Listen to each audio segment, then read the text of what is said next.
नमस्कार दोस्तों। आज मैं आपके लिए लेके आई हूँ बरदराज की कहानी। तो दोस्तों, वीडियो को लाइक, चैनल को सब्सक्राइब कीजिए और कमेंट बॉक्स में अपनी राय लिखिए और ज़्यादा से ज़्यादा इस कहानी को अपने दोस्तों से शेयर कीजिए और अंत तक बने रहिए। एक लड़का था, उसका नाम था बरदराज। बरदराज पढ़ने में बहुत कमज़ोर था, इस कारण सब लोग उसका मजाक उड़ाते थे। कोई मंदबुद्धि कहता तो कोई मूर्ख कहता था। उसके सभी सहपाठी जो उसके साथ पढ़ते थे वे आगे की कक्षा में पहुंच गए, लेकिन बालक बरदराज एक ही कक्षा में कई साल से पढ़ रहा था। उसे पढ़ाई लिखाई समझ में नहीं आती थी।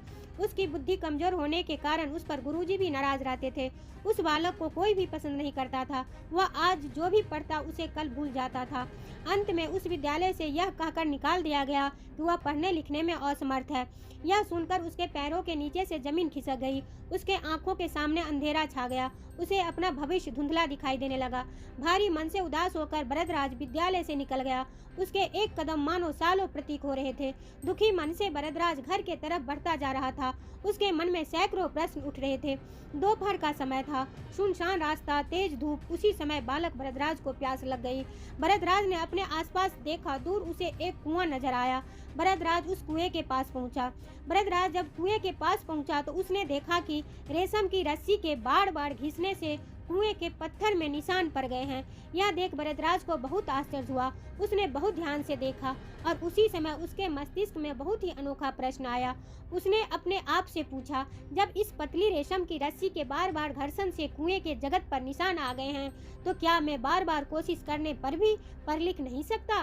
बरदराज वापस घर नहीं गया। वह विद्यालय लौट आया और उसने अपने गुरुजी से जाकर कहा, गुरुजी, आप मुझे पढ़ने का एक मौका दीजिए, मैं आपको निराश नहीं करूंगा।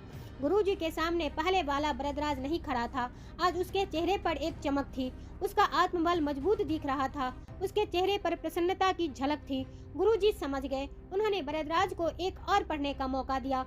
उस दिन के बाद बरदराज बदल गया। वह पढ़ाई में ध्यान देने लगा। गुरुजी सिखाते बरदराज उसे ध्यान से सुनता, अपना पाठ याद कर गुरुजी को सबसे पहले सुनाता और अपनी कक्षा में सबसे ज्यादा पढ़ाई करता था। उसके बाद बरदराज इतनी लगन से पढ़ा कि बहुत जल्द ही वो अपने विद्यालय में सबसे बुद्धिमान छात्र बन गया। गुरुजी उसकी तारीफ करने लगे। बरदराज अपनी कक्षा के अलावा भी अन्य पुस्तकों का अध्ययन करता था। वह विद्यालय का सबसे मनोह बालक बन गया। बाद में चलकर वह बालक संस्कृत के बहुत बड़े विद्वान बने और उन्होंने संस्कृत के 3 ग्रंथ की रचना की। उनके जीवन पर एक दोहा जो बहुत लोकप्रिय है, करत करत अभ्यास के जरमत होत सुजान, रस्सी आवत जात के सिल पर परत निशान। जिस प्रकार मुलायम रस्सी के बार बार घिसने से कुएं के पत्थर पर आ सकते हैं, उसी प्रकार अगर व्यक्ति पूरी लगन से कोई भी कार्य बार बार करे तो वह उसके लिए आसान हो जाएगा।